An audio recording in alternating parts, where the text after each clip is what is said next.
Continuamos acá en Noticias a las 7 a.m., momento de la entrevista. Analizamos ahora las repercusiones no judiciales, sino que más que todo con matices y los tintes políticos, que ya se ha tornado el caso de la cumbre de Alaska, los acontecimientos de Totonicapán de aquel jueves 4 de octubre. Nos acompañan acá en el estudio Manuel Conde Orellana, analista político, también ex candidato presidencial, y el analista Johnny Hasbun. Bienvenidos a ambos. Buenos días, bienvenidos. Muchas gracias, muchas gracias. Hemos escuchado a la mayoría de sectores sociales, políticos, económicos en torno a este caso de Totonicapán. Ya hay en prisión preventiva 9 efectivos militares, entre ellos un coronel del ejército. Políticamente, señor Conde Orellana, ¿ha manejado bien esta crisis el gobierno? ¿No la ha manejado bien? ¿Y cómo desde el exterior nos dibujamos como Guatemala en este nuevo hecho? Bueno, yo creo que es muy de poner atención en esto, como que subyace nuevamente ánimos confrontativos. Creo que el valor vida se ha degradado mucho. Me parece que vuelve a ser un escenario donde yo muestro a mis muertos y yo muestro a mis heridos. Creo que ha sido una situación que ha generado mucha confusión en la opinión nacional. No podemos olvidar, mi derecho termina donde empieza el suyo. Creo que este es un punto de imperio de la ley, creo que es un punto de orden público y creo que es un punto de ejercicio de un derecho a manifestar. Yo puedo manifestar, pero no puedo afectar los derechos de otro. Yo puedo ejercer un derecho, pero no puedo dañar el interés de otro. Y luego, el uso legítimo de la fuerza del Estado.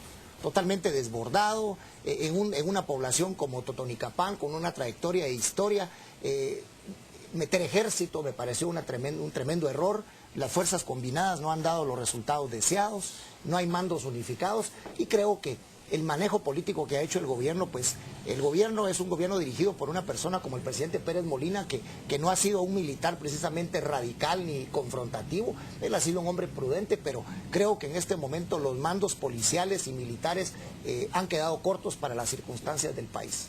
Ya se ha avisado por parte del presidente de la República que se van a revisar los protocolos de acción por parte de los agentes de la Policía Nacional Civil y también los elementos del Ejército. Se ha dicho incluso que se va a prohibir ahora que el Ejército pueda llegar a apoyar a los miembros de la Policía Nacional Civil en cualquiera de estas manifestaciones. ¿Será esta la medida correcta o bien se tuvo que haber empezado a normar que pudieran participar los miembros del Ejército ayudando a los agentes de la Policía Nacional Civil cuando así lo ameritara el caso, pero también llegando a regular que no utilicen armas de fuego, como por ejemplo balas de goma o únicamente los escudos, que se pudiera haber dicho que es lo que se esperara que pasaba ese día, el 4 de octubre? Señor Hasbun. Sí, gracias. Yo creo que comparto mucho la opinión de Manuel, quien es un gran amigo y tenemos muchos años de compartir muchas cosas común.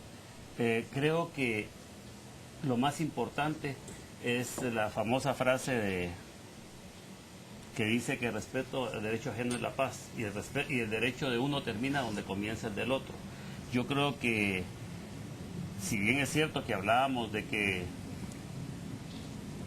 se ganaban guerras o se perdían guerras con armas blancas, yo creo que la misma situación sucede ahorita, en este momento, porque si bien es cierto que tenemos camiones del ejército quemados, tenemos personas lesionadas, como lo vimos en la prensa y la televisión. Esto no fue hecho por el ejército ni por la policía. O sea que ha habido una agresión. Inclusive le comentaba a Manuel hace un momentito de que teníamos en una grabación de una radio en Guatemala donde los periodistas clamaban porque los estaban golpeando a ellos y a la gente del ejército. Considero que el derecho a manifestar existe per se, pero el problema es cómo manifestar, ¿ya?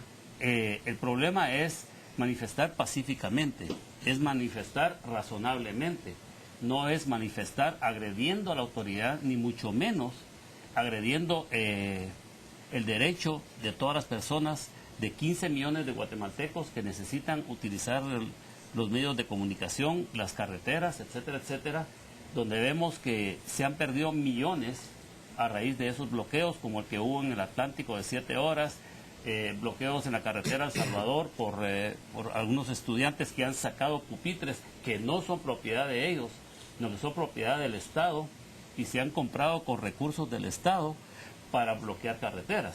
Entonces, ahora incluso ha surgido una discusión que tal vez ni siquiera debería de existir, que es la de empezar a contraponer el derecho a la vida, el derecho de manifestación contra el derecho de libre locomoción, cuando todos son derechos que le pertenecen a un individuo y por ende deberían de estar en el mismo plano. Sin ir a llegar, bueno, esto nos trae a la discusión de, ya conocemos cuáles son los dos delitos que ha imputado el Ministerio Público a los campesinos, el de atentado y también ¿cuál era el otro? Bueno, eran dos delitos, pero al final se les llega a imputar únicamente 3 años de cárcel si es que se les indica de la pena máxima. ¿Será que en comparación al delito de ejecución extrajudicial que se le imputa a los miembros del ejército, estamos viendo una investigación un tanto polarizada? Se le tuvo que haber llegado a sindicar de otros delitos a los campesinos, hablando desde el tema del autor intelectual y no solo el material. Bueno, yo creo que las investigaciones deberían de llegar a establecer esos extremos, o sea, los niveles de responsabilidad que hay en esto. Pero tal vez lo más preocupante desde mi punto de vista es lo siguiente. Se tienen derechos, como bien usted menciona, derechos garantizados en la Constitución, que todos tenemos derecho a ejercer, mas sin embargo resulta que esos derechos muchas veces cuando se sobrepasan, se riñe ya con lo que la ley establece. Las investigaciones deben de ser objetivas. El Ministerio Público ha sido prudente, el Procurador de Derechos Humanos ha sido muy prudente también. Creo que lo que tenemos que aprender no es a juzgar tragedias, sino a resolver conflictos. Creo que el diálogo tiene que volver a recuperarse como un mecanismo útil. Creo que el manejo sensato de soluciones, no podemos negar, mucha gente espera desde hace muchos años que se resuelvan problemas locales y eso también genera tensión local, genera tensión social y termina desbordándose y llegando a estas tragedias. Ahora, por ejemplo, pongamos el escenario en que se capturan a algunos manifestantes y pongamos el escenario en que hay condenas tanto a militares como a manifestantes. Sin embargo, yo recuerdo esta misma discusión cuando ocurrió el desalojo de la finca Nueva Linda. Recuerdo exactamente la misma discusión. Supongamos que condenan a manifestantes y militares, pero el problema sigue ahí. Claro. O sea, tendremos una nueva Nueva Linda, un nuevo Totonicapán de aquí a 15, 20 años. O sea, ¿cómo atacar el problema de raíz? Tenemos 120 focos de tensión en el país ya en este momento a punto de detonar. Creo que primero, el gobierno está en su primer año de gobierno, está atendiendo cosas urgentes. Ayer estuve yo tratando un tema de regularización de tierras que es tan importante en el país. Sin embargo, hay escollos legales que no permiten dinamizar procesos en el fondo de tierras. Ellos tienen mucha voluntad, pero están encontrando escollos legales que hay que sortear, hay que saber resolver.